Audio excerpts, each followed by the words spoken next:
Aku tak sengaja mendengar suamiku menyebutku beban. Kalimat itu mengubah caraku memandang rumah yang kutinggali. Dan pagi berikutnya, aku pergi, tanpa tahu dia akan memohon padaku. Sebelum mulai ceritanya, komen dulu kalian dari kota atau negara mana. Aku pengen tahu. Jangan lupa like, subscribe, dan aktifkan lonceng, supaya channel ini makin berkembang. Pagi selalu datang lebih cepat daripada kesiapan hatiku.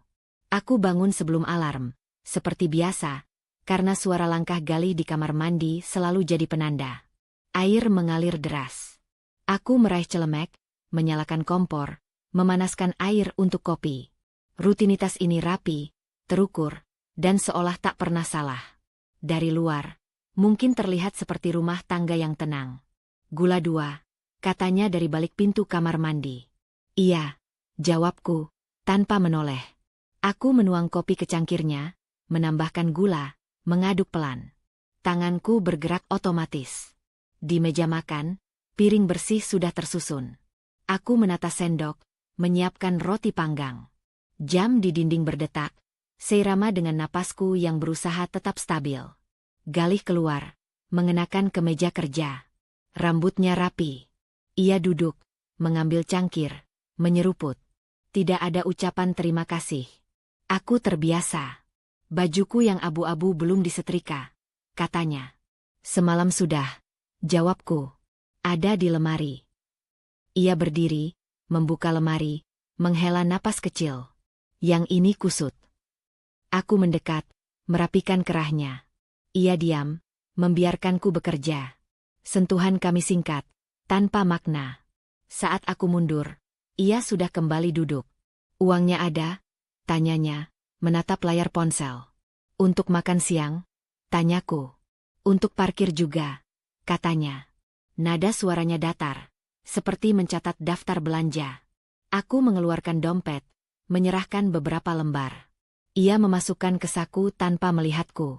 Aku berdiri di sana, tangan masih menggenggam dompet, menunggu sesuatu yang tak pernah datang. Di luar, suara motor tetangga melintas. Pagi bergerak. Aku kembali ke dapur, membereskan piring yang hampir tak tersentuh. Galih berdiri, meraih tas. Kunci mobil, tanyanya. Di rak, kataku.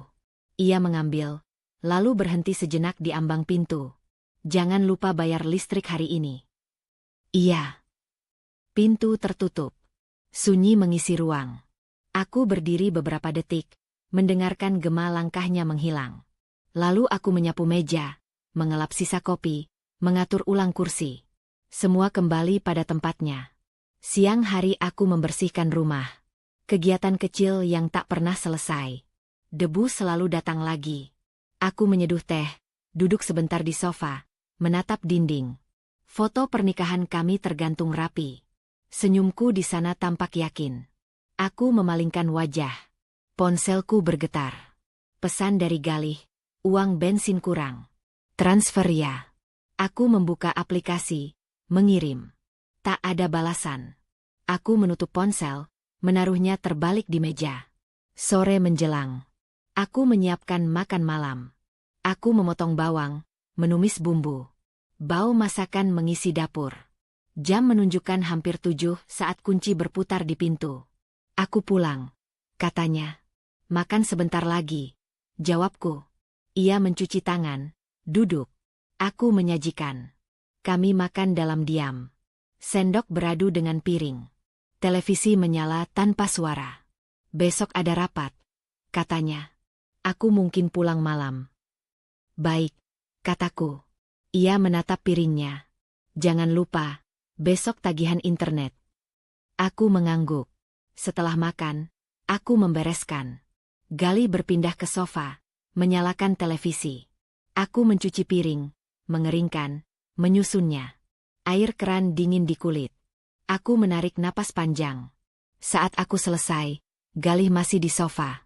Aku duduk di ujung, menjaga jarak. Ia menonton, tertawa kecil pada adegan yang tak kulihat. Kau capek? Tanyanya tiba-tiba. Sedikit, jawabku. Ya wajar, katanya. Di rumah saja. Aku menoleh. Kata-kata itu meluncur ringan, seolah pujian. Aku tersenyum tipis. Iya. Malam merambat. Aku menyiapkan air hangat. Galih masuk kamar mandi lebih dulu. Aku menunggu, merapikan tempat tidur. Spray putih, bantal tersusun rapi. Saat ia keluar, aku masuk. Air mengalir. Aku menatap pantulan wajahku di cermin yang berkabut. Mataku terlihat lelah. Di tempat tidur, lampu dimatikan.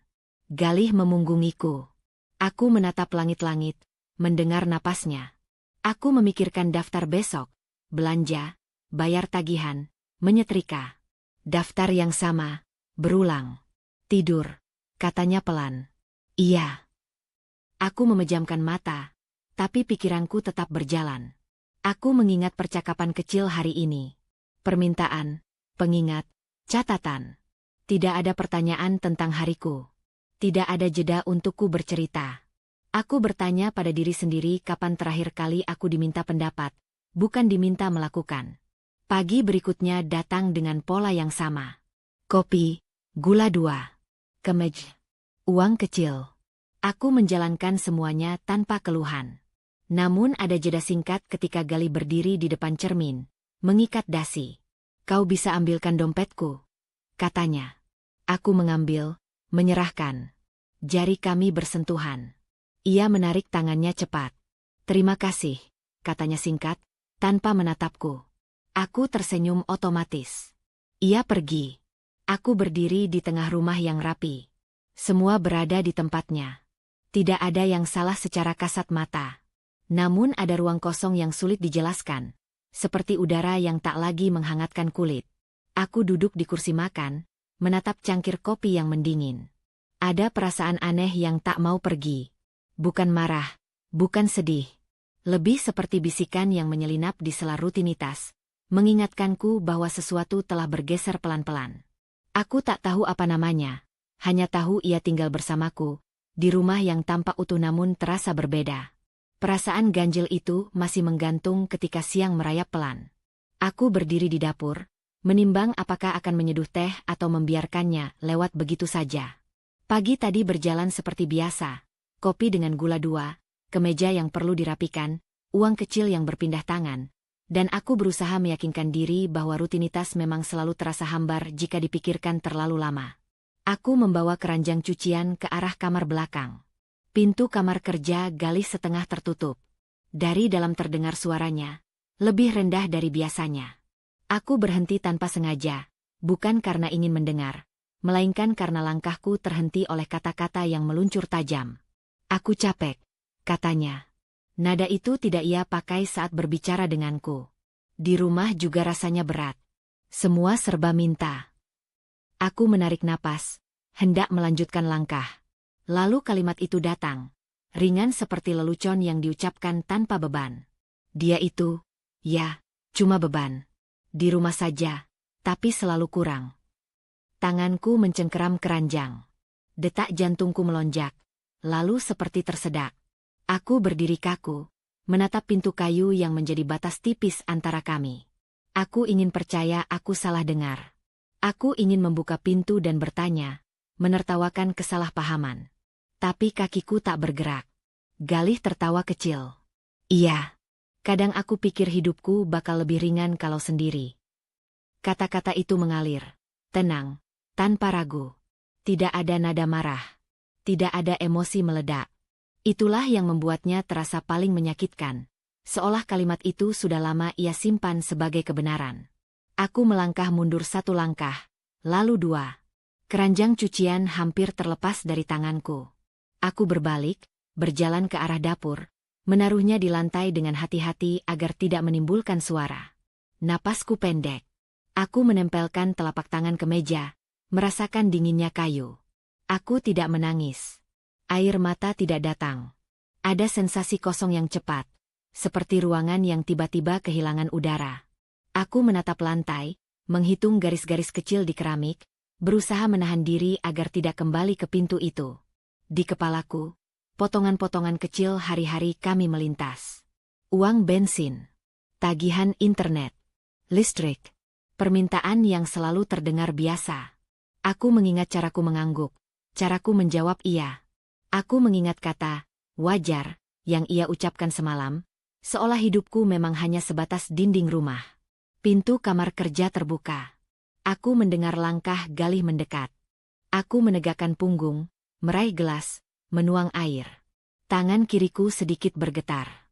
Aku memutar tubuh saat ia masuk dapur. "Kau di sini," katanya. "Iya," jawabku. Suaraku terdengar normal. Itu mengejutkanku. Ia membuka kulkas, mengambil minum. "Aku keluar sebentar nanti sore." "Baik." Ia meneguk, menutup botol. "Kau bisa siapkan berkas di meja? Yang kemarin?" "Iya." Tidak ada tanda bahwa sesuatu baru saja runtuh. Tidak ada perubahan di wajahnya. Ia berjalan pergi, meninggalkan dapur dengan langkah yang sama seperti biasanya. Aku berdiri beberapa saat, menatap bekas jejak air di meja. Aku ingin tertawa, atau marah, atau berteriak.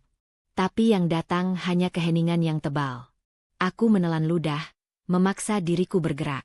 Aku mengambil berkas, menatanya rapi.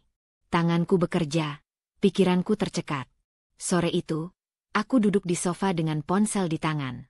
Pesan dari Galih masuk singkat, tentang jadwal. Aku membalas dengan satu kata. Aku menaruh ponsel, memeluk bantal. Televisi menyala tanpa suara. Aku menatap layar kosong. Kata, beban, berputar-putar di kepalaku. Aku mencoba memaknainya ulang.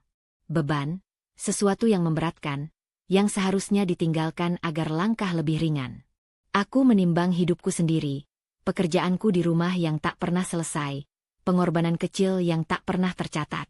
Aku mencari celah di mana aku memang pantas disebut demikian. Pintu depan terbuka. Galih masuk. Aku bangkit, berjalan ke dapur. Rutinitas menyelamatkanku dari pertanyaan-pertanyaan yang mulai menusuk. Aku memasak. Ia duduk. Kami makan. Sendok beradu piring. Televisi kembali bersuara. "Kau kenapa?" tanyanya tiba-tiba. Aku menoleh. "Kenapa?" "Kau diam saja." Aku menimbang jawabanku. Aku ingin mengatakan semuanya. Aku ingin menyebut kalimat itu persis seperti yang kudengar. Tapi lidahku terasa berat. "Capek," kataku. Ia mengangguk, menerima jawaban itu tanpa ragu. "Istirahatlah." Setelah makan, aku membereskan meja. Air keran kembali dingin di kulit. Aku memusatkan perhatian pada piring agar mataku tidak mengkhianatiku. Galih kembali ke sofa.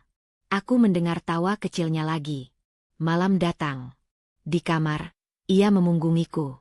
Aku menatap punggungnya. Jarak di antara kami terasa lebih lebar dari biasanya.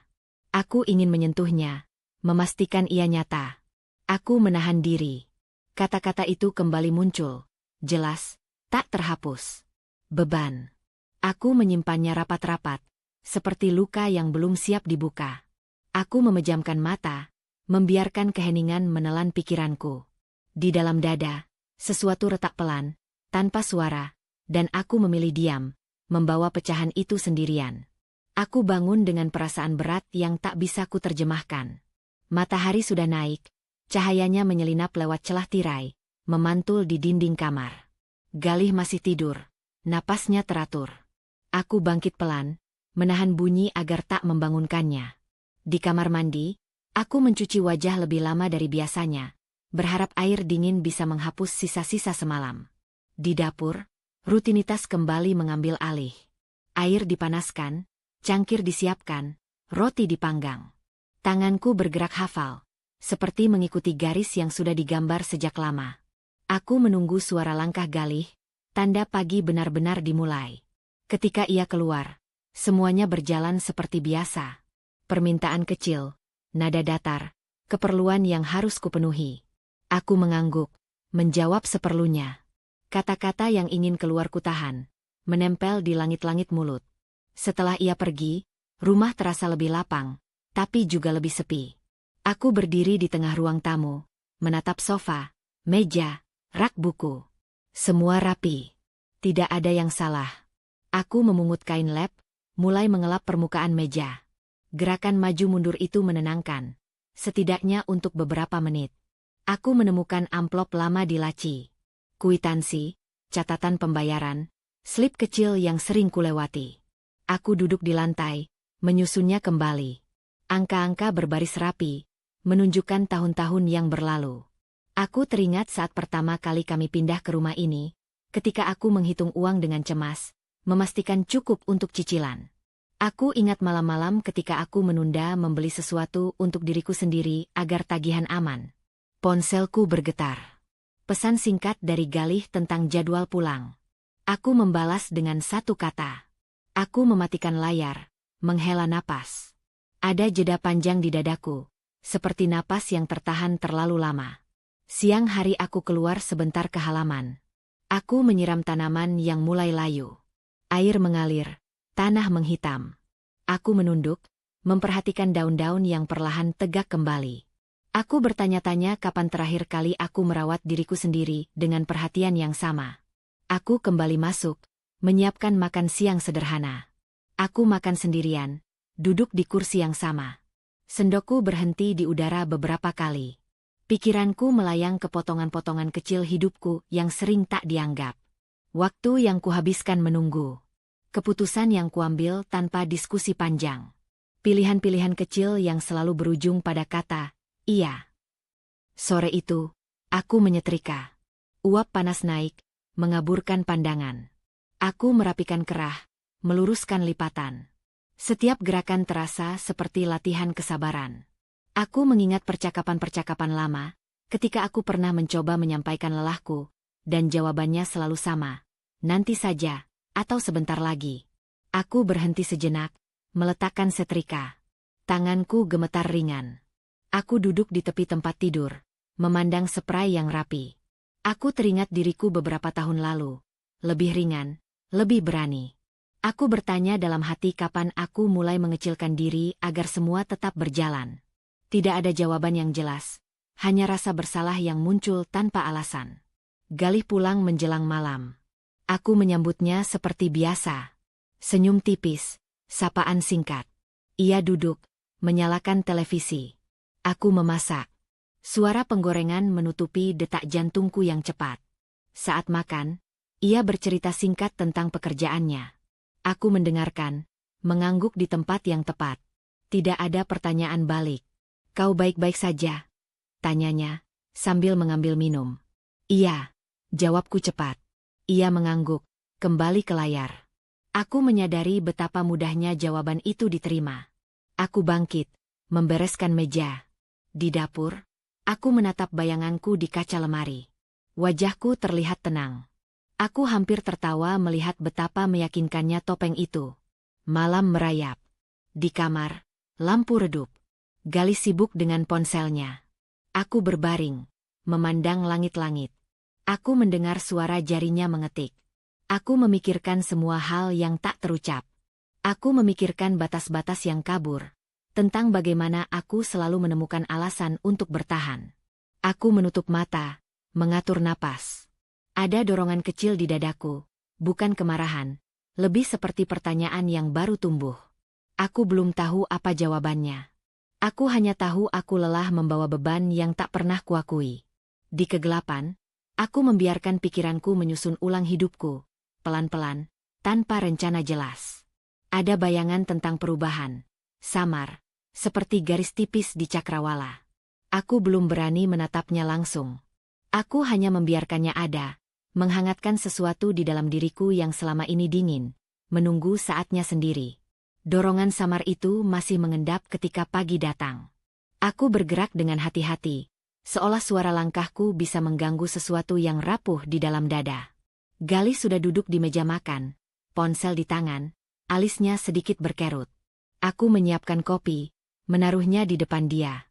Gulanya kurang, katanya, tanpa menoleh. Aku menambahkan 1 sendok. Ia menyeruput, lalu mengangguk kecil, seakan masalah selesai. Aku duduk di seberangnya. Ia menatap layar, menggeser-geser pesan. Keheningan menunggu untuk diisi. Nat, katanya akhirnya, suara dibuat lebih ringan. Kemarin aku mungkin kedengaran agak keras. Aku mengangkat wajah. Keras soal apa? Ia tersenyum tipis. Ya, urusan kecil. Kau tahu aku capek. Aku menunggu. Kata maaf itu melayang di udara, tak pernah mendarat. Ia melanjutkan, seolah kalimat sebelumnya sudah cukup. Kau kan ngerti. Aku kerja seharian. Kadang mulut suka kebablasan. Aku mengangguk pelan. Kebablasan. Iya, katanya cepat, seperti ingin mengakhiri topik. Kau jangan dimasukin hati. Kalimat itu terasa seperti kunci yang memutar balik pintu yang baru saja terbuka sedikit. Aku menatap cangkirku. Uap kopi naik, memudar. Kalau kau butuh apa-apa, bilang saja, katanya lagi, kini dengan nada yang lebih manis. Jangan dipendam. Aku nggak bisa baca pikiran. Aku menahan senyum. Aku sering bilang. Ia mengangkat bahu. Kadang caramu bikin aku pusing. Kau terlalu sensitif. Aku menarik napas. Kata itu bukan hal baru. Tapi pagi ini ia jatuh di tempat yang berbeda. Aku berdiri, membereskan piring. Gali bangkit, meraih tas. Uang makan siang? Tanyanya. Aku menyerahkan. Ia memasukkan ke saku, lalu berhenti. Oh ya, soal tagihan. Bisa kau urus hari ini? Aku lagi banyak pikiran. Iya, jawabku. Di ambang pintu, ia menoleh. Jangan lupa senyum. Kau kelihatan tegang. Pintu tertutup. Aku berdiri lama di dapur, memegang lap yang dingin. Aku mencoba menata ulang percakapan itu. Ia tidak marah. Ia bahkan terdengar perhatian. Namun ada garis halus yang tak bisa kuhapus. Setiap kalimat berujung pada diriku yang harus menyesuaikan. Siang hari, ia mengirim pesan. Maaf ya kalau kemarin bikin kau kepikiran. Aku sayang kamu. Aku membaca 2 kali. Kata, sayang, itu seperti perban yang ditempelkan tanpa membersihkan luka. Aku membalas dengan emotikon sederhana. Ia langsung membalas, nah gitu dong. Sore menjelang. Aku menyiapkan makan malam lebih cepat. Aku ingin melihat apakah nada manis itu bertahan. Galih pulang dengan wajah lelah yang diperhalus senyum. Aromanya enak, katanya. Makan, jawabku. Kami duduk. Ia bercerita tentang pekerjaannya, tentang orang-orang yang membuatnya jengkel. Aku mendengarkan. Saat ia berhenti, aku menyela pelan. Tadi pagi, aku mulai. Ia mengangkat tangan, tersenyum. Nat, jangan lagi ya. Aku kan sudah bilang maaf. Aku terdiam. Kau selalu mengulang. Lanjutnya, suaranya tetap lembut. Itu bikin aku merasa nggak dihargai. Aku menatapnya. Aku hanya ingin didengar. Kau didengar, katanya cepat. Tapi jangan berlebihan. Kita ini tim. Kata, tim, terdengar indah, tapi pembagian perannya tak pernah seimbang. Aku menunduk, menyuap makanan. Rasanya hambar. Setelah makan, ia duduk di sofa. Aku membereskan meja. Dari ruang tamu, suaranya terdengar lagi. Nat, besok aku butuh kemeja putih. Yang paling rapi. Iya. Ia menoleh. Kau kan hebat urusan beginian. Aku berhenti sejenak, lalu melanjutkan. Pujian kecil itu datang selalu setelah permintaan. Aku menyadarinya kini. Polanya jelas seperti garis lurus. Malam itu, di kamar, ia mendekat. Tangannya menyentuh bahuku. Kau jangan murung terus. Aku jadi serba salah. Aku memalingkan wajah. Aku tidak murung. Kau iya, katanya sambil tertawa kecil. Lihat wajahmu. Aku memejamkan mata. Aku hanya lelah. Ia menghela napas panjang, seolah itu menutup percakapan. Semua orang lelah. Nat, kau harus belajar lebih santai. Aku merasakan jarak di antara kami mengeras. Ia berbaring, membelakangiku. Aku menatap punggungnya, memikirkan bagaimana kata maaf bisa dipakai sebagai penutup, bukan jembatan.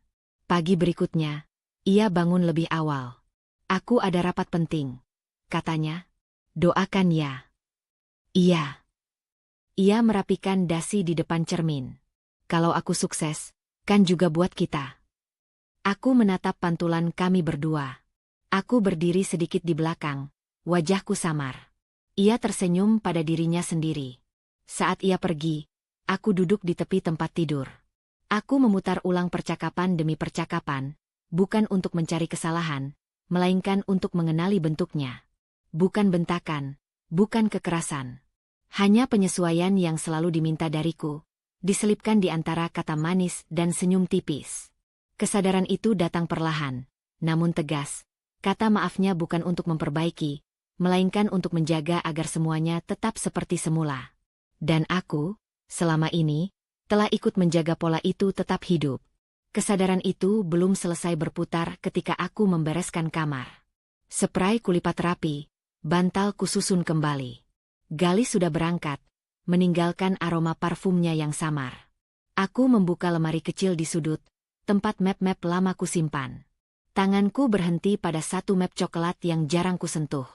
Bukan karena lupa, tapi karena selama ini aku tak pernah merasa perlu membukanya. Aku duduk di lantai, menyandarkan punggung keranjang. Map itu terasa lebih berat dari yang kuingat. Saat kubuka, kertas-kertas tersusun rapi, sebagian menguning. Ada tanggal, tanda tangan, dan namaku tercetak jelas. Aku menarik napas, membaca pelan, bukan karena tak paham, tapi karena ingin memastikan.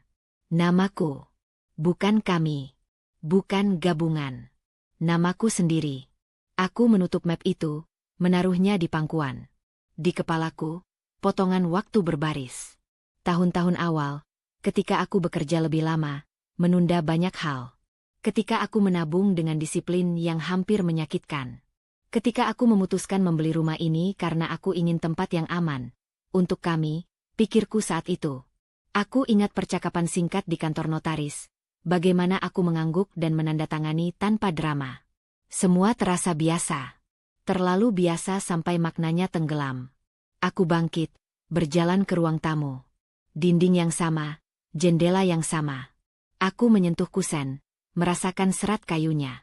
Ingatanku kembali ke hari pertama kami pindah. Galih tersenyum lebar, memuji pilihan Kate. Aku tersenyum balik, merasa bangga. Aku tidak pernah mengatakan dengan lantang bahwa rumah ini berdiri dari jerih payahku. Aku tidak perlu, atau setidaknya aku pikir begitu. Ponselku bergetar. Pesan dari Galih, nanti malam aku pulang agak telat. Jangan tunggu. Aku membalas singkat.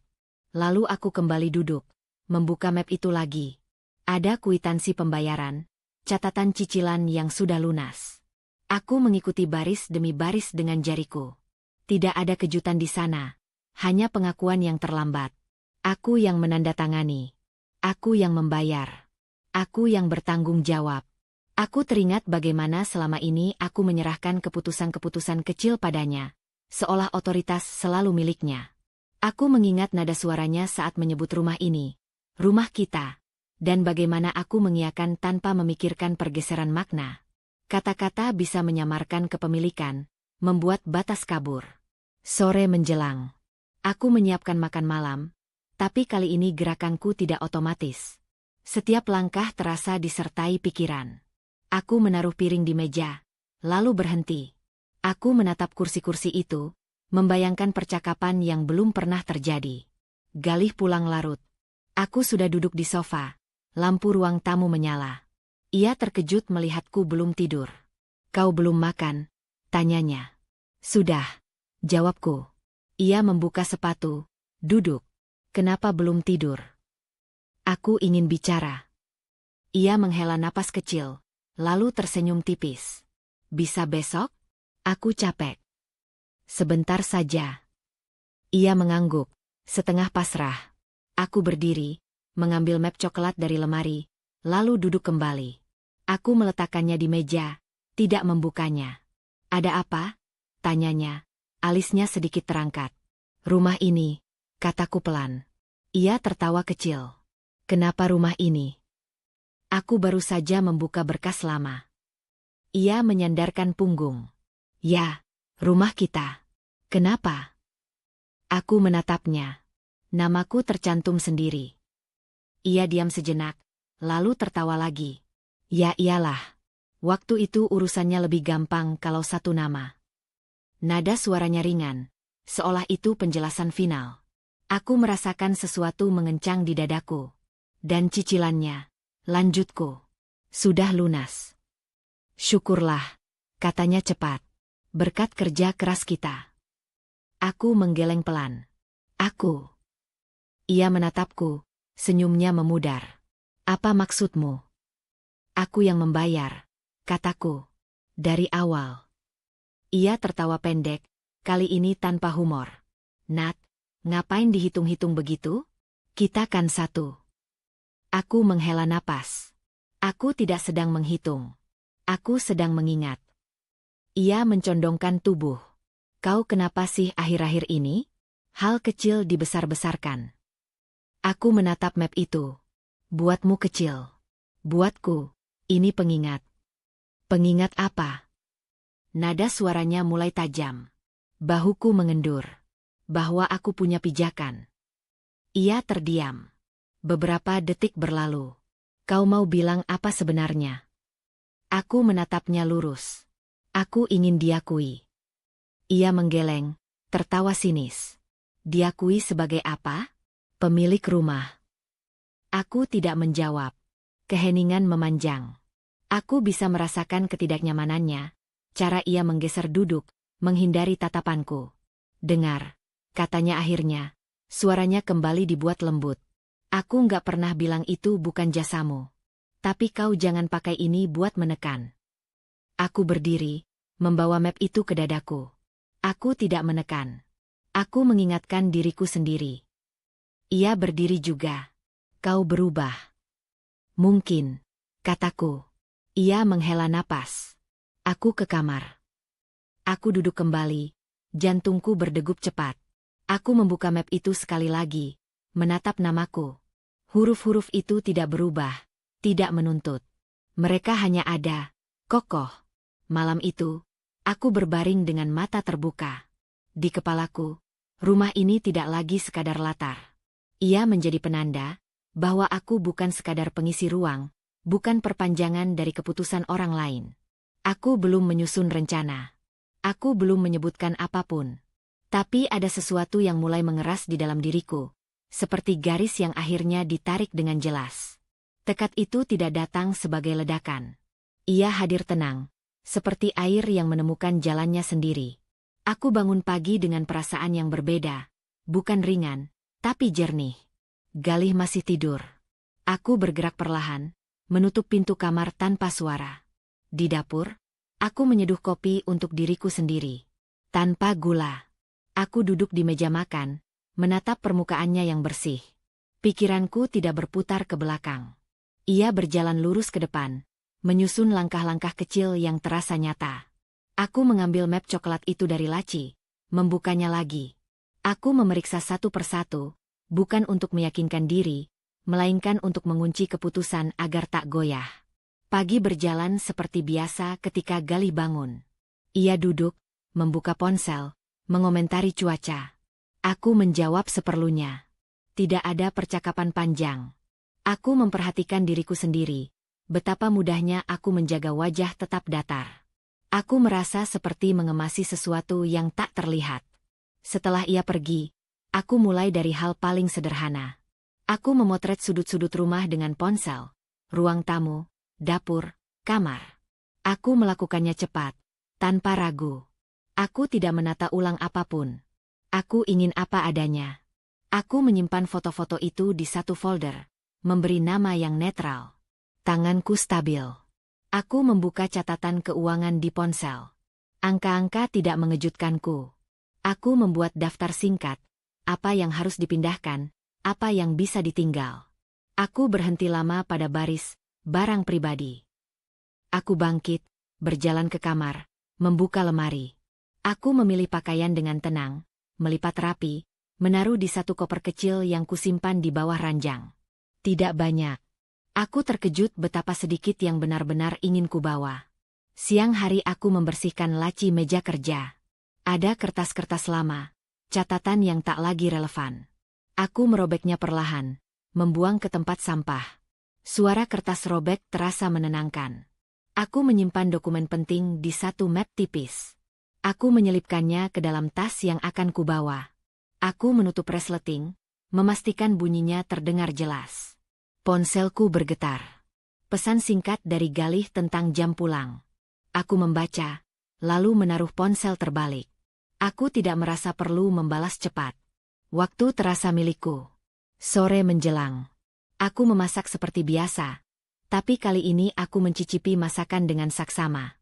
Aku ingin memastikan aku hadir. Ketika Galih pulang, aku menyambutnya dengan anggukan kecil. Kami makan. Ia berbicara tentang rencananya besok. Aku mendengarkan, mengangguk. Tidak ada perdebatan. Aku menyadari betapa tenangnya aku saat tidak berusaha meyakinkan siapapun. Nat, katanya sambil menaruh sendok. Kau kelihatan sibuk akhir-akhir ini.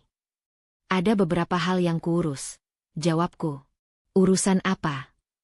Nada suaranya santai, tapi matanya mengamati. Pribadi. Ia tertawa kecil.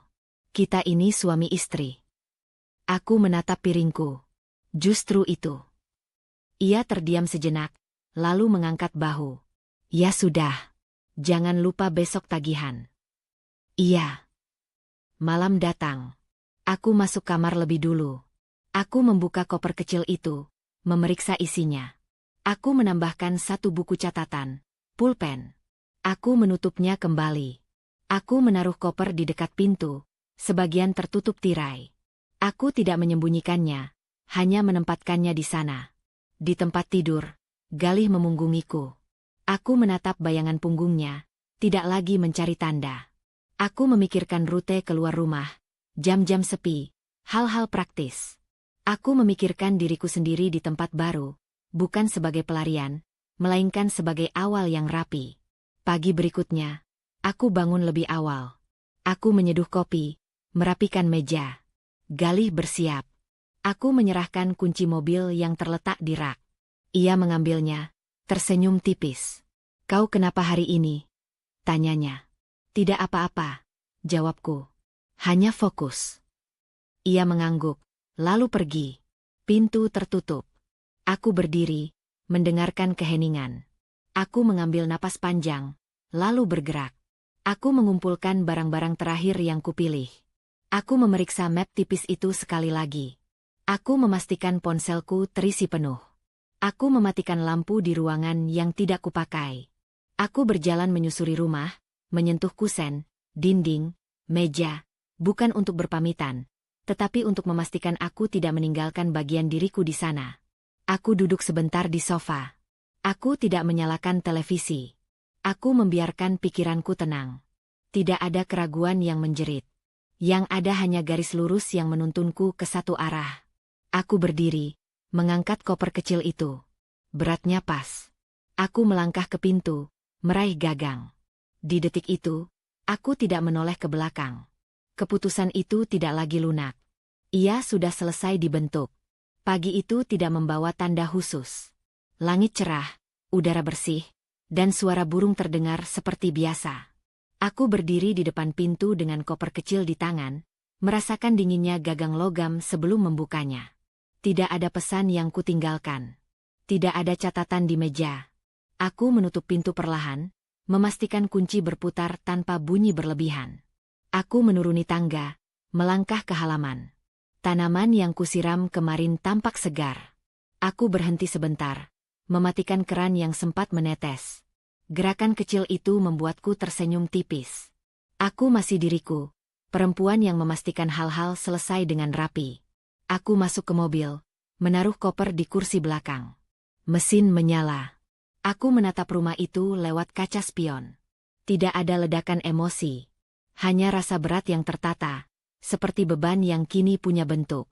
Aku menggeser tuas, mobil bergerak perlahan menjauh. Jalanan pagi lengang. Aku mengemudi dengan kecepatan stabil, mengikuti lampu lalu lintas. Di persimpangan, aku berhenti sejenak. Napasku teratur. Aku merasakan detak jantungku di pergelangan tangan saat jemariku menggenggam setir. Ada ketenangan aneh yang menyertai langkah ini, seolah aku berjalan di jalur yang seharusnya. Aku memilih rute yang jarang kulewati. Bukan untuk menghindar, tapi untuk memastikan pikiranku tetap jernih. Radio menyala pelan. Lagu yang asing mengalun, Liriknya tak kuperhatikan. Aku menurunkan volume. Aku ingin mendengar suaraku sendiri, tarikan napas yang mengisi ruang. Sesekali pikiranku menyinggung bayangan gali bangun di rumah kosong. Aku membiarkannya lewat, tanpa berhenti. Aku tidak membayangkan adegan apapun. Aku tidak menyusun kata-kata pembelaan. Aku hanya melaju. Aku tiba di tempat parkir yang teduh. Aku mematikan mesin, duduk beberapa detik sebelum turun. Udara di luar terasa berbeda, lebih ringan, atau mungkin aku yang berubah. Aku mengambil koper, mengunci mobil, lalu berjalan. Langkahku mantap, tidak tergesa. Di dalam ruangan yang kupilih sebagai persinggahan sementara, aku menaruh koper di sudut. Aku duduk, memeriksa ponsel. Tidak ada pesan. Aku tidak merasa cemas. Aku meletakkan ponsel di samping, memandangi dinding polos. Aku membuka koper, mengeluarkan beberapa pakaian, menatanya rapi. Aku menyimpan map tipis di laci. Aku mencuci tangan, menatap bayanganku di cermin. Wajahku tampak tenang. Mataku jernih. Aku menyentuh pipiku, memastikan aku hadir sepenuhnya. Siang datang tanpa upacara. Aku membeli makan sederhana, duduk sendiri, mengunyah perlahan. Aku memperhatikan orang-orang berlalu lalang. Aku bukan pusat perhatian. Aku tidak ingin menjadi. Aku menikmati anonimitas itu. Ponselku bergetar. Nama Galih muncul di layar. Aku menatapnya beberapa detik. Aku tidak mengangkat. Aku membiarkan layar kembali gelap. Jantungku berdetak lebih cepat, lalu melambat. Aku menghela napas, menaruh ponsel terbalik di meja. Sore menjelang. Aku berjalan sebentar, merasakan kaki menyentuh trotoar. Setiap langkah terasa seperti penegasan. Aku berhenti di lampu merah, menunggu. Aku tidak terburu-buru. Aku menunggu dengan sabar, seperti aku menunggu lampu hijau selama ini, kini dengan pilihan. Malam tiba. Aku kembali ke ruangan itu, menutup pintu. Aku menyalakan lampu kecil. Aku duduk di tepi ranjang, melepas sepatu. Aku membiarkan keheningan mengisi ruang. Tidak ada suara televisi. Tidak ada langkah lain. Hanya aku dan detak jam. Ponselku bergetar lagi. Aku tidak melihatnya.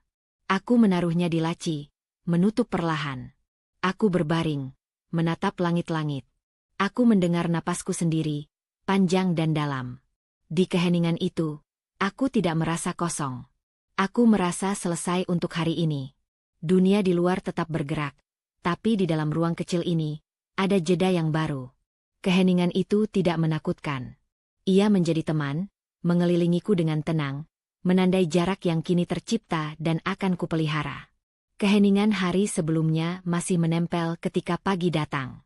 Aku bangun tanpa alarm, mendengarkan suara kota dari balik jendela. Tidak ada rutinitas yang menunggu. Aku membuat teh, duduk di kursi dekat meja kecil, membiarkan uapnya naik.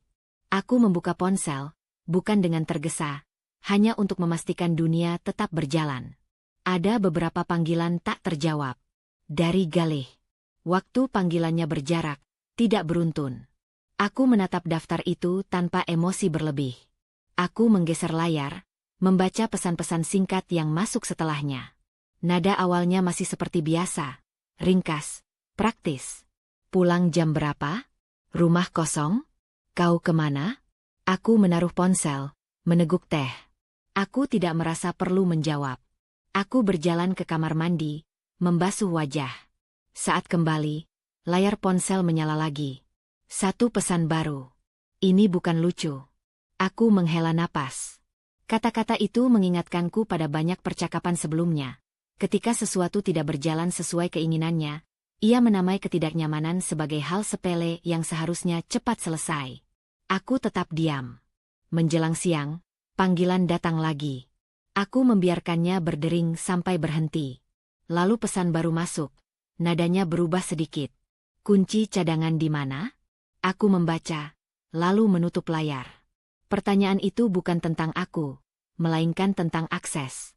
Aku menyadari perubahan kecil itu dengan jelas. Aku menghabiskan siang dengan berjalan sebentar, membeli makan, kembali ke ruangan. Aku tidak menghindar. Aku hanya tidak menjemput. Sore hari, Pesan berikutnya datang lebih panjang. Aku pulang dan rumah kosong. Kau serius? Aku perlu masuk. Ada urusan. Aku membayangkan ruang-ruang itu tanpa diriku. Meja makan tanpa piring tersusun. Dapur tanpa suara air. Kesunyian yang selama ini aku rawat untuk orang lain kini bekerja sendiri. Aku tidak merasa kasihan. Aku merasa jarak itu menjalankan fungsinya. Aku menulis satu kalimat, lalu menghapusnya.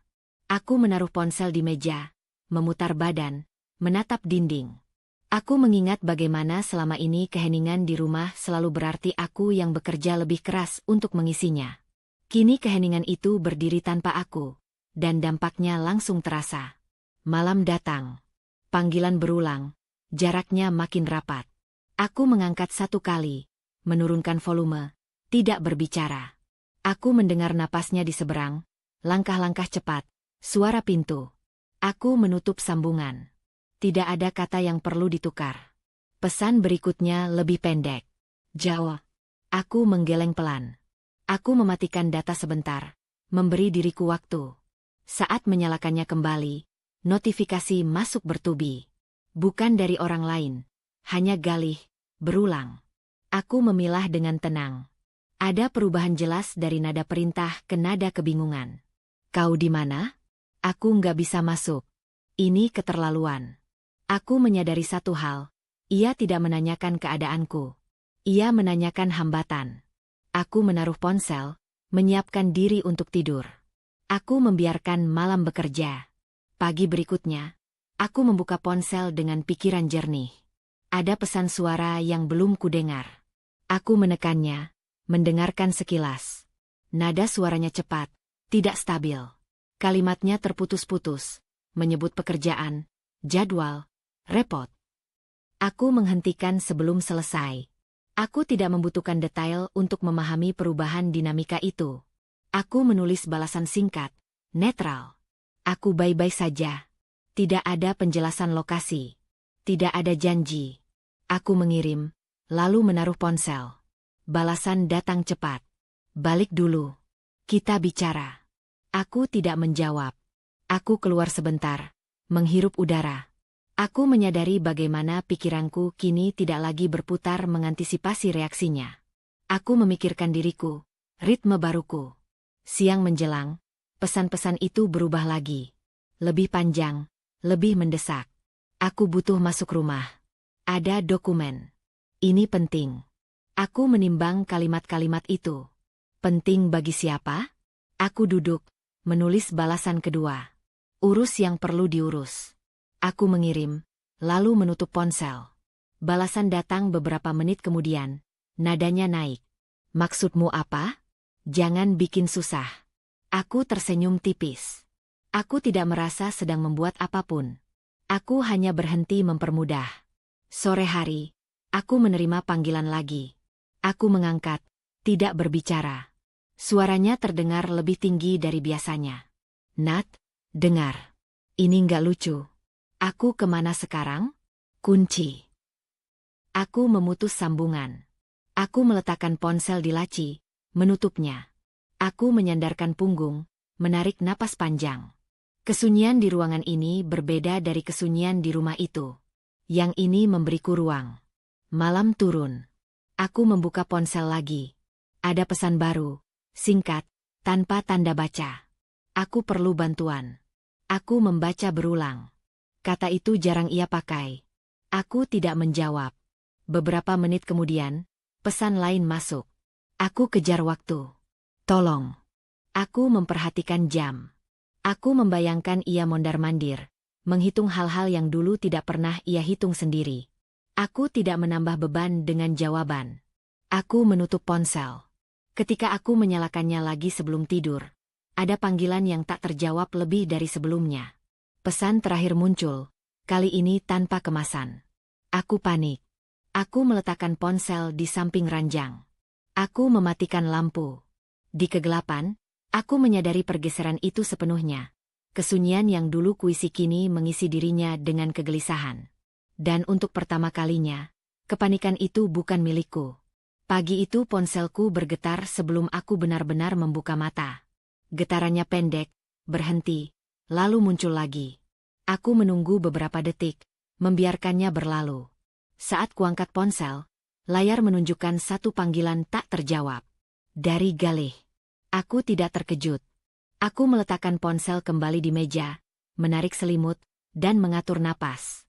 Aku bangun, membuat kopi, duduk di kursi yang sama. Getaran kembali datang. Kali ini lebih lama. Aku menatap layar tanpa menyentuhnya. Ada dorongan kecil untuk mengangkat, kebiasaan lama yang hampir otomatis. Aku menahannya. Aku mengamati reaksi tubuhku sendiri. Jantung berdebar, lalu perlahan turun. Aku mematikan suara, meninggalkan getaran saja. Pesan masuk menyusul. Angkat. Ini penting. Aku menyesap kopi, membiarkan panasnya menenangkan. Aku tidak membalas. Aku menaruh ponsel di saku jaket dan keluar sebentar. Udara pagi segar. Aku berjalan menyusuri trotoar, menghitung langkah. Getaran terasa di paha, teredam kain. Aku tidak berhenti. Saat kembali, ada pesan baru. Kenapa kau begini sih? Kau bikin aku repot. Aku duduk, membuka ponsel. Nada kalimatnya akrab, menuntut tanpa menyebutkan permintaan secara jelas. Aku mengetik satu kata, lalu menghapusnya. Aku memutuskan untuk tidak menulis apapun. Panggilan masuk lagi. Aku membiarkannya berdering. Kali ini aku duduk dan menatap dinding, membiarkan suara itu menjadi latar. Ketika berhenti, ada pesan suara. Aku tidak memutarnya. Siang menjelang. Aku menata hari dengan aktivitas kecil. Mencuci cangkir, merapikan tas, menulis catatan pendek tentang hal-hal yang perlu kulakukan. Getaran datang dan pergi. Aku tidak lagi terkejut. Aku menaruh ponsel dengan layar menghadap ke bawah. Sore hari, aku memutuskan mengangkat satu panggilan, bukan untuk menjelaskan, melainkan untuk mengukur. Aku menekan tombol hijau, tidak menyapa. Nat, akhirnya, katanya cepat. Kau kemana sih? Ini nggak lucu. Aku harus ke kantor. Rumah terkunci. Aku sedang di luar, jawabku singkat. Di luar di mana? Nada suaranya naik. Kau sengaja, ya? Aku tidak sengaja apapun. Kau bikin aku susah, katanya. Ini urusan rumah. Urusan kita. Aku menghela napas. Tenang. Tenang gimana? Kau pikir ini bercanda? Ia tertawa pendek tanpa humor. Aku kehilangan waktu karena kau. Aku tidak mengambil waktumu, kataku. Aku berhenti mengaturnya. Jangan muter-muter, katanya. Kau harus balik. Sekarang. Aku menatap meja. Tidak. Hening sejenak, lalu suaranya kembali, lebih tajam. Kau berubah. Sejak kapan kau begini? Aku tidak menjawab. Aku menunggu. Keheningan membuatnya bicara lagi. Ini semua karena hal sepele itu, ya? Kau terlalu dibawa perasaan. Aku merasakan batas di dadaku mengeras. Aku tidak membahas itu. Ya jelas kau membahas, katanya cepat. Kalau tidak, kenapa kau kabur? Aku tidak kabur. Kau meninggalkan rumah tanpa bilang. Itu kabur. Aku menahan napas. Aku memilih diam. Ia mendengus. Diam yang nyusahin orang. Aku merasakan getaran kecil di tanganku.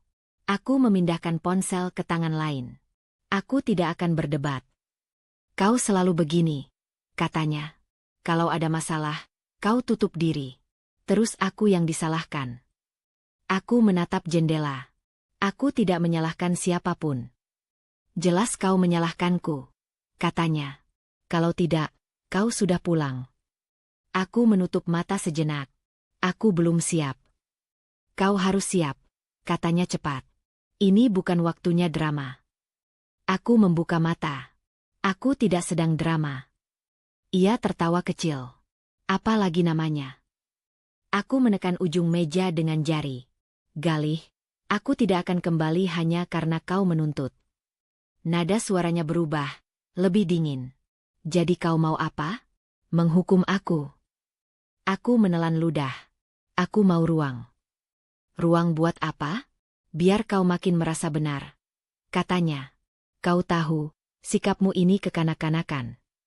Aku tidak menjawab. Aku mendengar napasnya yang cepat.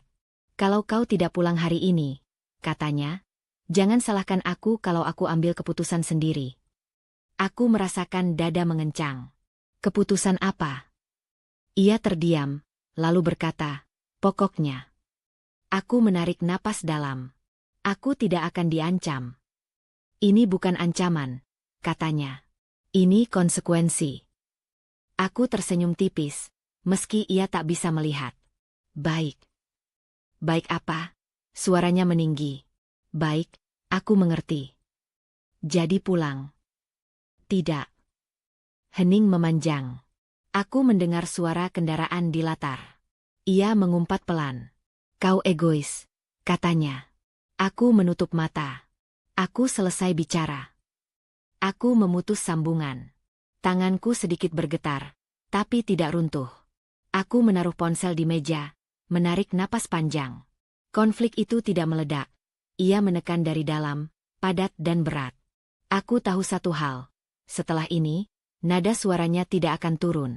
Dan jarak yang tercipta baru saja berubah menjadi tarikan kuat dari dua arah yang berlawanan. Getaran itu tidak berhenti. Bahkan saat ponselku tergeletak di meja dengan layar menghadap ke bawah, aku tahu ritmenya berubah, lebih cepat, lebih putus-putus. Aku tidak perlu menghitung untuk tahu jumlahnya bertambah. Aku menunggu sampai dadaku kembali tenang, baru membalik ponsel. 20 panggilan tak terjawab. Nama yang sama. Waktu yang berdekatan. Aku menaruh ponsel kembali. Aku berdiri, berjalan ke jendela, membuka sedikit. Udara sore masuk, membawa suara klakson jauh dan langkah kaki orang-orang yang pulang. Aku menghirupnya dalam-dalam. Aku tidak ingin reaksi. Aku ingin kendali. Getaran datang lagi. Kali ini disusul pesan. Cepat, tanpa jeda sopan. Jawab sekarang. Aku nggak bercanda. Aku butuh kamu. Aku membaca tanpa membalas. Aku mengenali pergeseran itu. Kata, butuh, muncul. Bukan lagi, harus. Aku duduk, menyandarkan punggung, menunggu. Aku membiarkan layar padam sendiri. Beberapa menit berlalu. Ponselku kembali menyala. Pesan suara masuk. Aku menekannya, menurunkan volume. Suaranya terdengar lebih rendah, terpotong oleh napas. Nat, dengar dulu. Ini gawat. Tolong jawab. Aku menghentikan sebelum selesai. Aku meletakkan ponsel. Tanganku dingin, tapi pikiranku jernih. Aku tahu eskalasi ini akan datang. Aku tidak kaget. Aku hanya memastikan aku tidak terseret. Getaran berikutnya lebih lama. Aku menatap layar, lalu mematikan suara sepenuhnya. Aku menyiapkan makan malam sederhana, mengiris pelan, menyalakan kompor. Setiap bunyi dapur membantuku tetap di sini. Aku makan tanpa terburu. Membersihkan piring, mengelap meja. Aku menunda, bukan lari. Saat aku kembali ke ponsel, notifikasi menumpuk. Pesan-pesannya berubah lagi, lebih panjang, lebih berantakan. Aku salah. Kita bisa bicara baik-baik. Jangan gini caranya. Aku menghela napas. Kata, salah, muncul tanpa objek. Aku membaca, lalu menaruh ponsel. Aku tidak menagih penjelasan. Aku menjaga jarak. Panggilan masuk lagi. Aku membiarkannya. Getaran berhenti, lalu masuk lagi. Aku menghitung dalam hati. 1, 2, 3, sampai berhenti. Aku tidak merasa menang. Aku merasa sedang berdiri di garis yang kupilih. Malam turun. Aku duduk di lantai, bersandar pada dinding. Ponselku menyala sendiri. Layar berkedip oleh notifikasi baru. Aku dikejar. Aku serius. Tolong. Aku membaca perlahan. Aku tidak bertanya siapa. Aku tidak meminta kronologi. Aku hanya mengamati bagaimana nada itu runtuh. Aku meletakkan ponsel di pangkuan, menatap lantai. Aku membiarkan perasaanku muncul tanpa harus diikuti. Panggilan masuk. Aku mengangkat kali ini, tidak menyapa. Nat, katanya cepat, suaranya bergetar. Dengar. Aku butuh kamu sekarang. Apa yang kamu mau? Tanyaku datar. Jangan datar gitu, katanya. Aku lagi nggak baik. Aku menunggu. Keheningan memaksanya lanjut. Mereka nyari aku, katanya. Aku nggak bisa di rumah. Aku. Berhenti, kataku. Tarik napas. Ia terdiam sejenak. Napasnya terdengar. Aku takut. Aku menutup mata. Apa yang kamu minta dariku? Jawaban. Katanya. Aku nggak bisa sendiri. Aku membuka mata. Aku tidak bisa menjadi solusi instan. Jadi kamu biarin aku. Katanya cepat. Nada putus asa merayap, menekan. Setelah semua ini, aku menegakkan punggung. Aku tidak meninggalkanmu untuk menghukummu. Terus, suaranya meninggi lalu turun. Aku harus kemana? Aku tidak menjawab. Aku mendengarkan. Aku mendengar langkah, suara pintu, napas yang terputus. Aku memusatkan diri pada batas yang kubuat. Kalau kamu punya yang perlu kamu hadapi, kataku perlahan, hadapi dengan pihak yang tepat. Kamu istriku, katanya. Kamu harusnya. Berhenti, potongku. Jangan pakai itu sebagai tekanan. Ia terdiam. Lalu suaranya pecah. Aku nggak minta banyak. Aku cuma minta kamu angkat. Aku mengangkat, kataku. Sekarang dengarkan aku. Aku menunggu sampai ia diam. Aku tidak akan kembali malam ini, kataku. Aku tidak akan membuka rumah. Aku tidak akan menjelaskan apapun lewat telepon.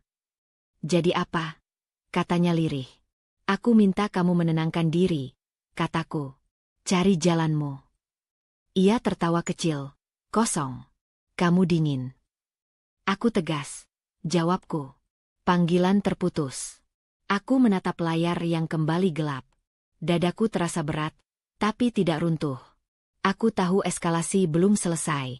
Aku menyiapkan diriku untuk itu. Beberapa menit kemudian, pesan masuk lagi. Bukan tuntutan. Bukan amarah. Aku kehabisan waktu. Aku menatap jam. Aku tidak membalas. Aku menunggu. Ponsel bergetar sekali lagi. Panggilan masuk, berbeda dari sebelumnya. Aku melihat nama yang sama, tapi nada getarnya lain, lebih panjang, seolah ditahan lebih lama. Aku mengangkat. Ini panggilan yang penting. Aku mengangkat telepon tanpa sapaan. Tidak ada jeda basa-basi. Aku mendengar napasnya lebih dulu, berat dan tidak beraturan, seperti seseorang yang berusaha mengejar udara sambil berjalan. Nat, katanya pelan. Tidak ada nada memerintah. Tidak ada tawa tipis yang biasa ia pakai untuk menutup kegelisahan. Kamu dengar aku? Aku dengar. Jawabku. Ia terdiam beberapa detik. Seolah memastikan kata itu tidak diikuti apapun. Aku butuh waktu sebentar. Jangan matiin. Aku tidak mematikan. Suara gesekan terdengar. Seperti ia duduk di suatu tempat. Aku lagi di luar. Ramai. Tapi rasanya sepi. Aku menunggu. Aku tidak menambahi kalimatnya. Nat, katanya lagi. Aku salah ngomong waktu itu. Aku dengar. Bukan itu maksudku, katanya cepat. Aku lagi capek. Banyak tekanan. Aku dengar. Ulangku, nadaku tetap. Ia menarik napas panjang. Kamu bisa pulang sebentar? Kita bicara langsung. Tidak. Ia berhenti. Kenapa selalu begitu? Kenapa sekarang kamu keras? Aku memejamkan mata. Aku tidak keras. Aku jelas. Kamu tahu aku bukan orang yang rapi, katanya. Aku butuh kamu. Aku membiarkan hening. Aku tidak mengisi celahnya. Kamu dengar aku? Tanyanya lagi. Iya. Terus kenapa kamu diam?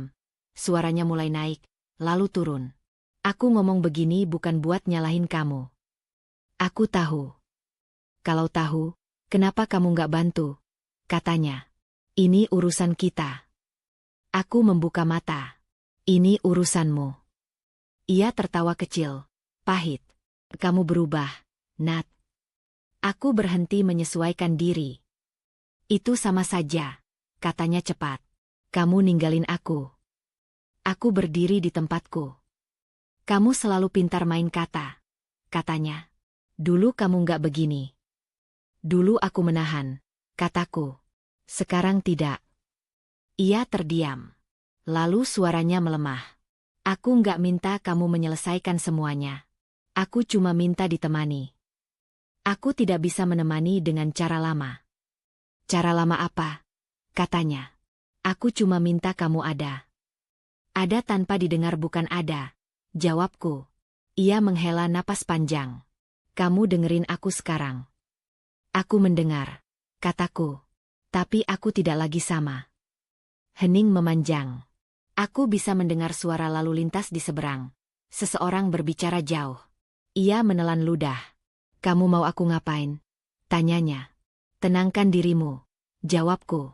Bicaralah dengan orang yang tepat. Aku nggak punya siapa-siapa. Katanya cepat. Kamu punya pilihan. Kataku. Kamu selalu punya. Pilihan yang kamu ambil itu nyakitin aku. Katanya. Aku menarik napas. Pilihan yang tidak kuambil dulu nyakitin aku. Ia terdiam lagi. Nada suaranya berubah. Lebih berhati-hati. Jadi ini balasan. Ini batas. Kamu pakai situasi aku buat pegang kendali. Katanya.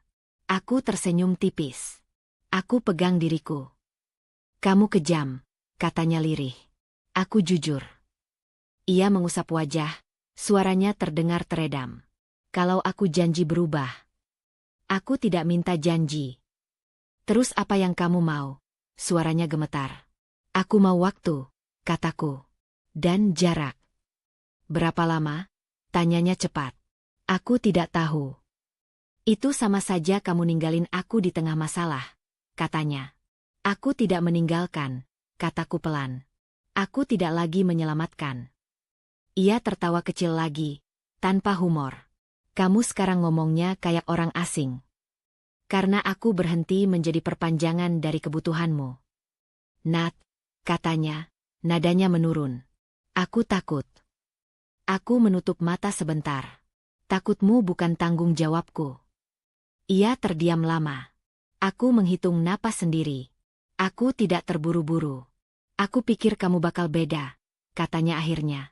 Aku beda, jawabku. Itu sebabnya aku tidak kembali. Kamu nggak mau dengar ceritaku? Tanyanya. Aku mendengar, kataku. Aku tidak menindaklanjuti. Itu dingin, katanya. Itu aman, jawabku. Hening lagi. Lalu suaranya terdengar lebih jauh, seolah ia berdiri. Kalau aku jatuh. Aku membuka mata. Bangunlah. Kamu serius? Katanya, hampir marah. Iya. Ia menghembuskan napas keras. Jadi ini akhir. Akhir dari pola, kataku. Bukan akhir dari hidupmu. Kamu ngomongnya gampang, katanya. Aku menjalaninya lama. Ia tidak langsung menjawab. Ada bunyi langkah. Suara pintu dibuka, lalu ditutup. Aku harus pergi, katanya. Baik, jawabku. Kamu nggak mau bilang apa-apa lagi? Tanyanya. Aku sudah bilang cukup. Kamu nggak sayang? Suaranya pelan. Aku menelan ludah. Sayang tidak berarti mengorbankan diri. Ia diam. Lalu suaranya melemah. Jaga diri. Kamu juga, kataku. Aku mematikan telepon sebelum ia menambahkan apapun. Aku menaruh ponsel di meja, duduk diam.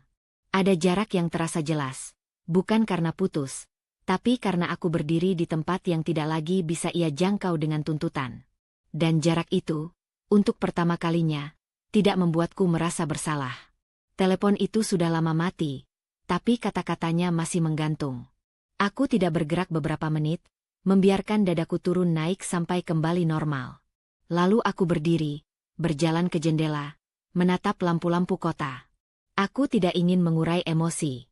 Aku ingin fakta. Kebenaran itu tidak datang sekaligus. Ia muncul lewat potongan kecil yang akhirnya menyatu. Pesan pertama datang dari ponsel Gali sendiri. Ia lupa mematikan sinkronisasi akun di tablet lama yang masih tersambung ke email rumah. Aku tidak berniat mengintip.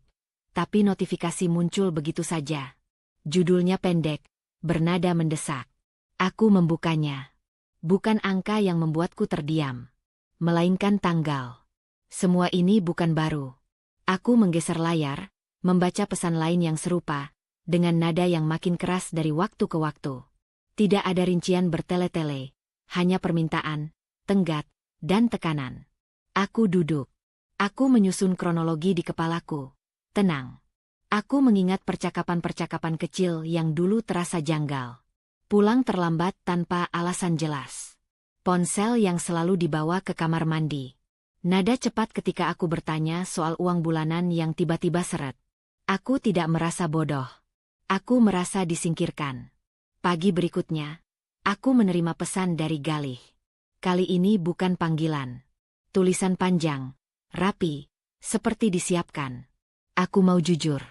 Aku nggak mau kamu tahu dari orang lain. Aku membaca pelan. Ia menulis tentang keputusan-keputusan yang ia ambil sendiri. Tentang peluang yang katanya, sekali seumur hidup. Tentang keberanian yang ia banggakan. Tidak ada kata izin. Tidak ada kalimat, kita. Aku membalas singkat. Lanjutkan. Beberapa menit kemudian, pesan masuk lagi. Lebih panjang. Lebih detail. Ia menyebut nama-nama yang tidak perlu kukenal. Ia menulis tentang menutup lubang dengan lubang lain. Tentang tekanan yang membuatnya terpaksa. Tentang niat awal yang katanya baik. Aku membaca tanpa menanggapi. Aku tidak menyela dengan kemarahan. Aku mencatat di kepalaku satu hal penting. Semua ini terjadi saat aku masih ada di rumah, mengurus, menyokong, dan diam. Pesan terakhirnya menutup dengan kalimat yang familiar. Aku nggak mau kamu terbebani. Aku tersenyum tipis. Beban itu sudah lama dipindahkan ke pundakku, hanya tanpa pemberitahuan. Aku menulis balasan panjang untuk pertama kalinya sejak pergi. Bukan untuk menghibur, bukan untuk menyerang. Untuk menegaskan. Kamu menyembunyikan keputusan besar. Kamu mengambil risiko tanpa persetujuanku. Kamu membiarkan aku percaya semuanya baik-baik saja. Sementara kamu menumpuk konsekuensi. Aku berhenti sejenak, lalu melanjutkan. Aku tidak bertanggung jawab atas pilihan yang tidak pernah kutahu. Balasannya datang cepat. Aku takut kamu melarang. Aku membaca kalimat itu beberapa kali. Bukan marah yang muncul, melainkan kejelasan. Kamu takut kehilangan kendali, tulisku. Bukan takut menyakitiku. Ia lama tidak membalas. Ketika pesan berikutnya datang, nadanya berubah lagi. Lebih defensif. Aku suamimu. Kita satu tim. Aku menatap kalimat itu lama. Aku membalas dengan satu kalimat. Tim dibangun dengan keterbukaan. Hening panjang. Aku meletakkan ponsel, berdiri, merapikan meja. Aku merasa ringan dengan cara yang tidak sentimental. Kebenaran itu tidak menghancurkanku. Ia menata ulang posisiku. Siang hari, aku menerima satu pesan suara. Aku memutarnya sebentar. Suaranya lelah, berusaha terdengar rasional. Aku cuma mau kamu tahu semuanya sekarang. Aku nggak mau bohong lagi. Aku mematikannya. Terlambat bukan karena waktu, tapi karena urutan. Kejujuran yang datang setelah krisis bukanlah hadiah. Ia hanya sisa kewajiban. Aku menulis balasan terakhir hari itu. Aku sudah tahu cukup. Ia membalas dengan cepat. Terus kamu mau apa? Aku menatap layar. Aku tahu jawabannya sejak tadi malam. Sejak jarak itu terbentuk jelas. Aku memilih tidak terlibat. Tapi ini dampaknya ke kamu juga. Tulisnya. Aku menghela napas. Tidak lagi. Ia mencoba lagi, mengirim beberapa pesan berturut-turut. Aku tidak membaca. Aku mematikan ponsel, menyimpannya di tas. Aku keluar sebentar, berjalan tanpa tujuan, membiarkan kakiku memilih arah. Sore itu, aku duduk di bangku taman. Aku memikirkan diriku sendiri, bukan sebagai istri, bukan sebagai penopang, melainkan sebagai orang yang berhak atas keputusan sadar. Aku tidak perlu mengutuk. Aku tidak perlu memaafkan saat ini. Aku hanya perlu memilih. Malam menjelang. Aku menyalakan ponsel kembali. Ada banyak pesan. Aku tidak membuka satu pun. Aku menulis satu pesan, ringkas dan tegas, lalu mengirimkannya. Aku tidak akan menanggung akibat dari kebohongan yang tidak kupilih. Aku menjaga jarakku. Itu keputusanku. Aku mengunci ponsel. Aku berbaring, mematikan lampu. Keputusan itu tidak datang dengan gemuruh. Ia datang tenang, menetap di dadaku seperti sesuatu yang akhirnya berada di tempatnya. Pagi datang tanpa ketergesaan. Aku bangun dengan tubuh yang lebih ringan, seperti ada beban yang dilepas diam-diam saat tidur. Aku membuat kopi, duduk, dan membiarkan hari membuka dirinya sendiri. Ponselku menyala dengan notifikasi yang tertahan semalaman. Aku tidak langsung membukanya. Aku tahu apa yang akan kutemukan. Permintaan. Penjelasan. Dorongan untuk kembali ke pola lama. Aku menarik napas, lalu membuka layar. Ada satu pesan panjang dari Galih. Nadanya rapi, hampir tenang. Ia menulis tentang kebutuhan untuk bertemu, tentang keharusan, menyelesaikan secara dewasa. Aku membaca tanpa terbawa. Aku menutup pesan itu dan menunggu beberapa menit sebelum membalas. Aku tidak akan kembali. Tidak ada tambahan. Tidak ada tanda seru. Aku menaruh ponsel. Beberapa saat kemudian, panggilan masuk. Aku mengangkat. Kamu serius? Suaranya tidak tinggi, tapi tegang. Iya, jawabku. Kita bisa bicara baik-baik, katanya. Aku janji. Aku sudah bicara, kataku. Keputusanku jelas. Ini rumah kita, katanya. Aku tidak sedang membahas rumah, jawabku. Ia terdiam sejenak. Aku cuma minta kamu datang sebentar. Tidak, kataku lagi, nadaku tetap. Kamu nggak mau dengar penjelasanku? Tanyanya. Aku sudah mendengar cukup. Kamu keras kepala, katanya pelan. Aku konsisten. Ia menarik napas panjang. Jadi kamu mau aku menghadapi semua ini sendiri? Aku mau kamu bertanggung jawab, jawabku. Nada suaranya turun. Kamu nggak kasihan. Aku menutup mata sebentar. Kasihan bukan alasan untuk melanggar batas. Ia terdiam. Aku bisa mendengar suara angin di seberang, langkah kaki. Aku menunggu. Kalau aku berubah?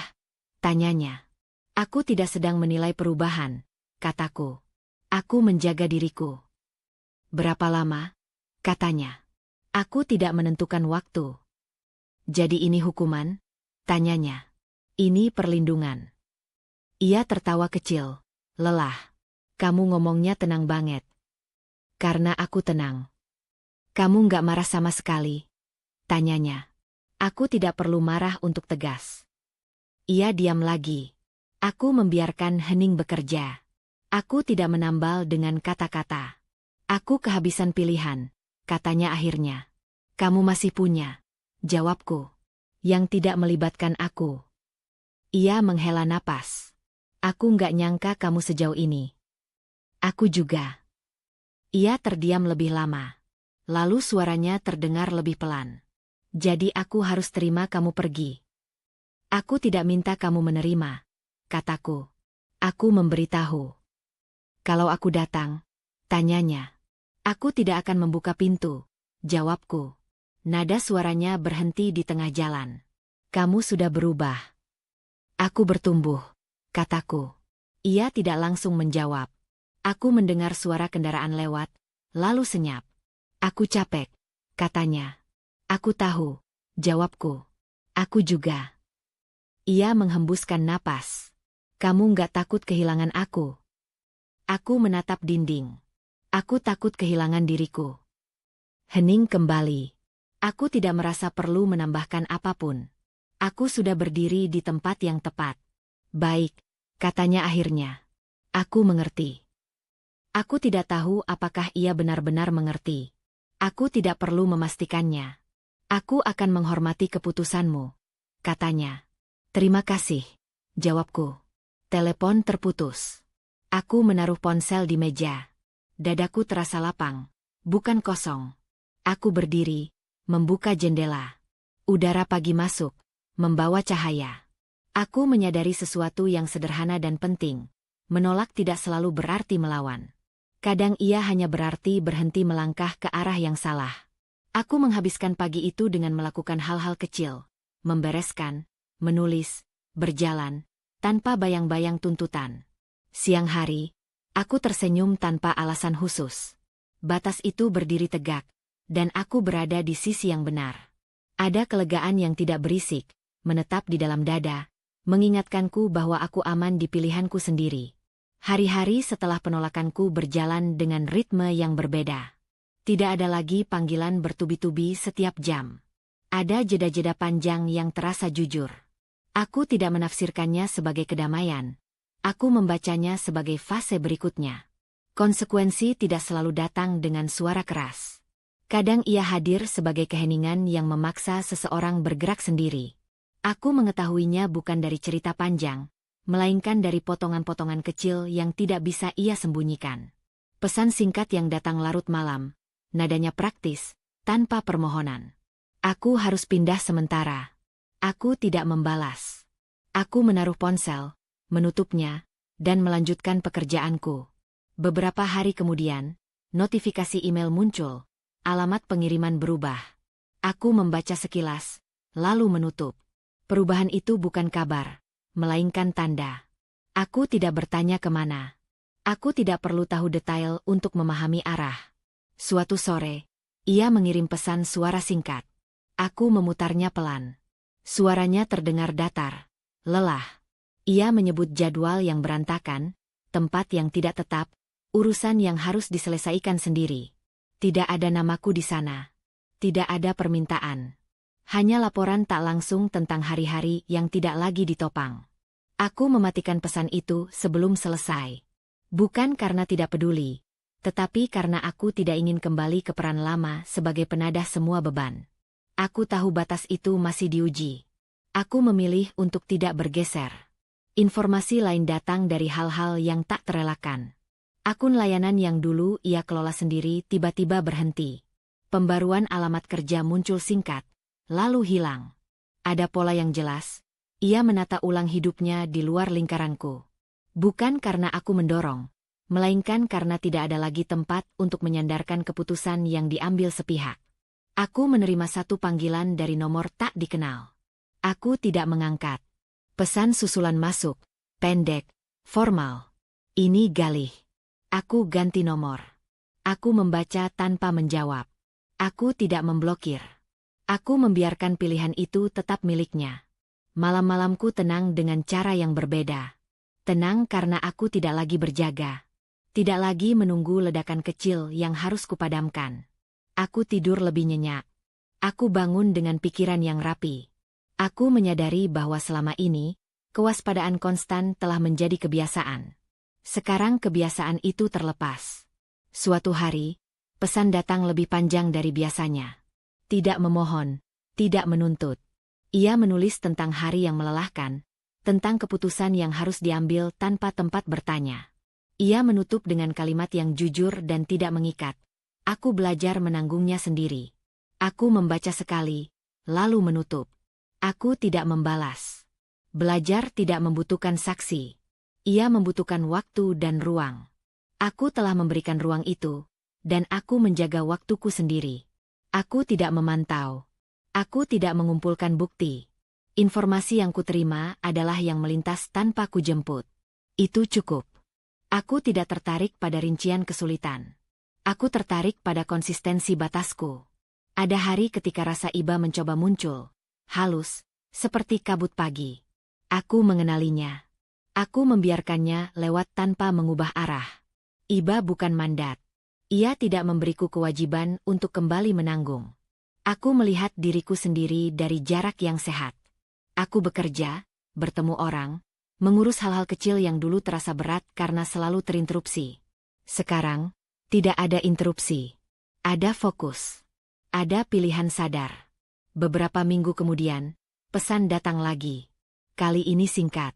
Aku akan menyelesaikan ini. Tidak ada subjek, tidak ada objek. Aku tidak menafsirkan. Aku tidak menjawab. Aku meletakkan ponsel dan berjalan keluar, menikmati sore yang hangat. Aku menyadari sesuatu yang penting. Konsekuensi bukanlah hukuman yang kujatuhkan. Ia adalah hasil dari keputusan yang diambil tanpa persetujuanku. Dengan tidak kembali, aku tidak menambah beban. Aku hanya berhenti menutupinya. Malam itu, aku duduk di dekat jendela, menulis catatan kecil untuk diriku sendiri. Bukan pengingat tentang dia, melainkan tentang aku. Tentang bagaimana batas yang ditegakkan tidak perlu diteriakan. Tentang bagaimana kehadiran tidak selalu berarti menolong. Kadang kehadiran terbaik adalah ketidakhadiran yang konsisten. Aku mematikan lampu lebih awal. Aku tidak menunggu kabar. Aku tidak menyiapkan jawaban. Aku membiarkan hidup berjalan di jalurnya masing-masing. Refleksiku singkat dan jujur. Ketika aku berhenti menyelamatkan, aku tidak menjadi kejam. Aku menjadi tepat. Aku bangun pagi ini dengan perasaan yang utuh. Tidak ringan berlebihan, tidak berat yang menekan. Utuh. Seperti cangkir yang akhirnya diisi sesuai ukurannya. Tidak meluap, tidak retak. Aku membuka jendela, membiarkan cahaya masuk, dan menyadari bahwa keheningan yang menemaniku kini bukan lagi pelarian, melainkan pilihan. Perjalananku ke titik ini tidak terasa seperti garis lurus. Ia lebih mirip kumpulan langkah kecil yang dulu sering kuragukan. Aku belajar bahwa keberanian tidak selalu tampak seperti keputusan besar yang menggelegar. Ia sering muncul sebagai kebiasaan baru, mengatakan tidak tanpa penjelasan panjang, menutup percakapan ketika batas terlanggar, dan berhenti menawar diriku sendiri demi kenyamanan orang lain. Aku mengingat diriku yang dulu, yang selalu menimbang suasana sebelum bicara, yang menunggu waktu tepat agar tidak dianggap berlebihan, yang percaya bahwa cinta harus disertai pengorbanan tanpa jeda. Aku tidak menyalahkannya. Ia melakukan yang terbaik dengan pengetahuan yang ia punya. Tapi hari ini, aku tahu lebih banyak. Dan mengetahui lebih banyak berarti bertanggung jawab pada pilihan yang berbeda. Ada hari-hari ketika rasa bersalah datang seperti tamu lama. Ia mengetuk pelan, mengingatkanku pada kebiasaan lama untuk merawat, menenangkan, memperbaiki. Aku tidak mengusirnya dengan marah. Aku menyapanya, lalu membiarkannya pergi. Aku belajar bahwa rasa bersalah tidak selalu menandakan kesalahan. Kadang ia hanya sisa dari pola yang berubah. Aku juga belajar tentang diam. Diam yang dulu kupakai untuk menahan, kini kupakai untuk menjaga. Diam yang tidak lagi menelan diri, melainkan memberi ruang. Dalam diam itu, aku mendengar kebutuhanku sendiri dengan lebih jelas. Kebutuhan akan aman, jujur, dan dihormati tanpa syarat. Aku tidak pergi untuk menang. Aku pergi agar tidak kalah dari diriku sendiri. Harga diri bukan piala yang dipamerkan. Ia fondasi yang membuat langkah terasa stabil. Dengan fondasi itu, aku bisa berdiri tanpa menginjak siapapun, dan berjalan tanpa menyeret siapapun. Hari-hariku kini sederhana dengan cara yang sehat. Aku menyusun jadwal tanpa menyelipkan kecemasan orang lain di sela-selanya. Aku tertawa tanpa waspada. Aku tidur tanpa berjaga. Aku menyadari betapa lelahnya hidup yang terus-menerus menunggu ledakan, dan betapa menyembuhkannya hidup yang memberi jeda. Aku tidak menutup pintu masa lalu dengan amarah. Aku menutupnya dengan pemahaman. Ada hal-hal yang tidak perlu diselesaikan bersama untuk bisa selesai di dalam diri. Ada pertanyaan yang tidak perlu dijawab oleh orang lain agar aku bisa melangkah. Jika ada pelajaran yang paling melekat, itu sederhana. Cinta yang sehat tidak memintaku menghilang. Ia tidak memintaku menanggung beban yang tidak kupilih. Ia tidak menjadikan keheninganku sebagai bukti kesalahan. Cinta yang sehat berdiri sejajar, bukan bertumpu. Aku tidak tahu persis kemana hidup akan membawaku setelah ini. Aku tidak membuat janji besar pada masa depan. Aku hanya berkomitmen pada hari ini, pada caraku berbicara, memilih, dan beristirahat. Itu sudah cukup. Saat sore datang, aku berjalan tanpa tujuan khusus. Aku melihat langit berubah warna, mendengar suara langkahku sendiri, dan merasa hadir sepenuhnya. Tidak ada urgensi untuk menjelaskan diriku pada siapapun. Tidak ada kebutuhan untuk kembali demi membuktikan apa-apa. Aku pergi bukan dengan dendam, melainkan dengan batas. Aku pergi bukan dengan kekosongan, melainkan dengan nilai yang kupeluk erat. Aku pergi dengan harga diri, dan itu membuat langkahku tenang, napasku panjang, dan hatiku damai. Jika ada satu hal yang bisa dipetik dari kisah ini, itu adalah: jangan menunggu dirimu hancur dulu untuk menyadari bahwa kamu layak dihargai. Kadang kita bertahan bukan karena cinta, tapi karena takut dianggap egois. Padahal menjaga diri sendiri bukanlah keegoisan, itu kebutuhan. Kamu tidak bertanggung jawab atas pilihan orang lain yang dibuat tanpa kejujuran. Kamu berhak berkata cukup, tanpa harus menjelaskan panjang lebar atau meminta izin siapapun. Jika kamu sedang berada di posisi yang sama, lelah, diam, dan terus menanggung, ingatlah. Batas bukan tembok untuk menyakiti orang lain, tapi pagar untuk melindungi dirimu sendiri. Dan ketika kamu berani melangkah pergi dengan harga diri, hidup akan menemukan caranya untuk menjemputmu dengan tenang. Terima kasih sudah menyimak kisah ini sampai akhir. Semoga cerita ini menemani, menguatkan, dan membuatmu merasa tidak sendirian. Jaga hatimu, jaga dirimu, dan sampai bertemu di cerita berikutnya dengan hangat. Berikut beberapa opsi hoax awalan. 3 baris, sudut pandang orang pertama, yang siap pakai dan memancing rasa penasaran. Aku tak sengaja mendengar suamiku menyebutku beban. Kalimat itu mengubah caraku memandang rumah yang kutinggali. Dan pagi berikutnya, aku pergi, tanpa tahu dia akan memohon padaku.